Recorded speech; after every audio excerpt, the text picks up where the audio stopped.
बिस्मिल्लाहिर्रहमानिर्रहीम।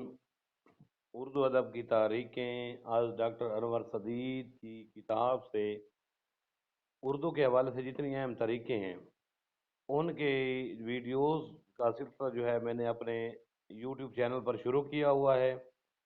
और आज इंशाल्लाह जो है मैं आपके सामने उर्दू में सूफिया की तारीख जो है वो लेकर आया हूँ। ये आज की वीडियो जो है बहुत ही मुख्तसर वीडियो है, क्योंकि उर्दू अदब में सूफिया की तारीख जो है वो शुरू शुरू में शुरू हुई थी और उसके बाद जो है इतना खातिर खा काम नहीं हुआ।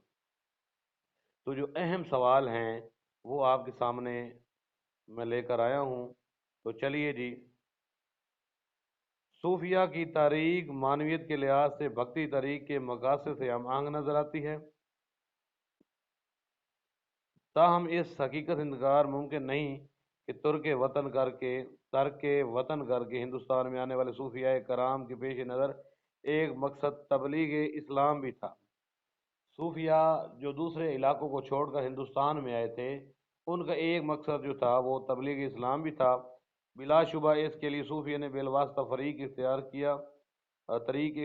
किया और हिंदू और मुसलमान का इम्तियाज़ किए बगैर सब लोगों को यकसा तौर पर बुलंद तर रूहानी ज़िंदगी का जो है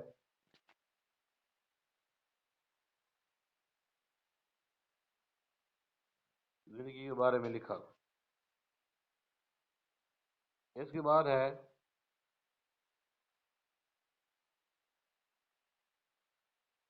इसमें इसमें कोई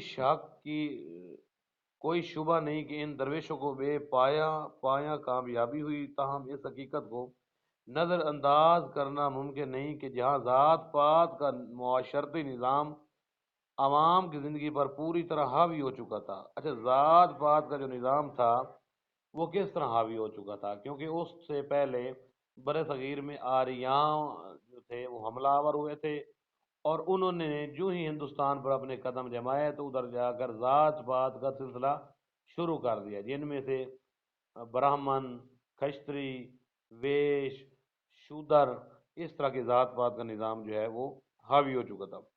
वहाँ इस्लाम ज़्यादा तेज़ी के साथ ना फैल सका।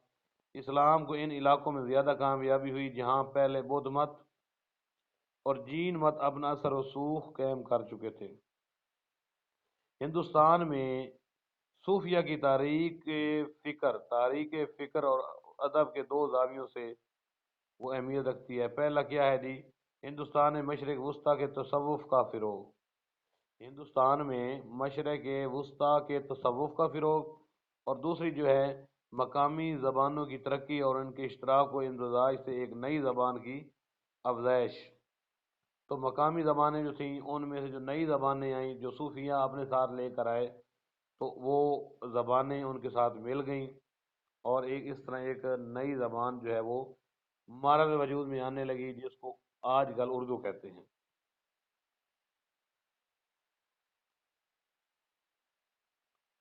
सूफिया की तारीख ने उर्दू के इब्तदाई ज़माने में नए असालीब बयान को फ़रोग दिया और मुख्तलिफ मकामी बोलियों के अदगाम से इनके ज़ख़ीरा अल्फाज में इजाफ़ा किया। सूफी चूँकि बरसगीर के हर इलाके में फैले हुए थे, इसलिए उर्दू ज़बान के माया खमीर में हिंदुस्तान के हर खित्ते के अल्फाज गैर महसूस अंदाज में शामिल होते चले गए। और यही वजह है कि अब इस ज़ुबान का कोई एक मर्द बूम तलाश करना मुमकिन नहीं रहा।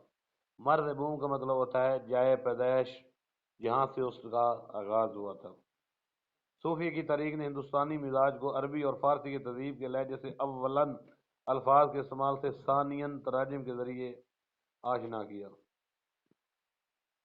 सूफी के तरीक ने हिंदुस्तानी मिजाज को पहले क्या किया, अरबी और फ़ारसी के तहज़ीबी लहजे से और फिर जो है तराजिम करके आशना करा। इस तरीके की एक अता ये भी है कि इसने मकामी बोलियों को अरबी रस्म ख़त में डाला और अवाम के इस रस्म ख़त से मानूस कराया। एक मुश्तरका रस्म ख़त वजूद में आया तो उर्दू ज़बान ने न सिर्फ हिंदुस्तान की गोशे गोशे में समझी, बोली और लिखी जाने लगी, बल्कि इसके असरात बैरून हिंदुस्तान भी जा पहुँचे।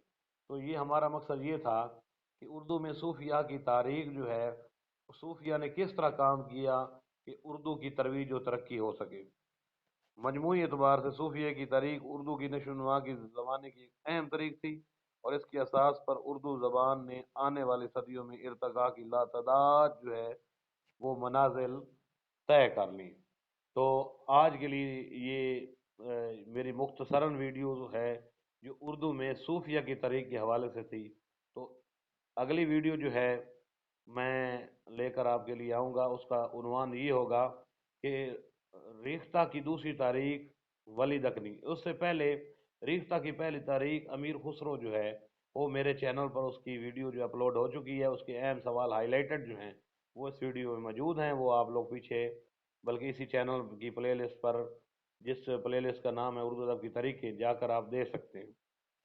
तो इंशाल्लाह कल जो है उर्दू की जो तारीख जो है वो रिश्ता की दूसरी तारीख वली दकनी ने जो उस पर काम किया वो आपके लिए लेकर मैं आ रहा हूँ। तो आज के लिए इतना ही काफ़ी। खुदा हम सब का हामी नासिर हो। खुदा हाफिज़।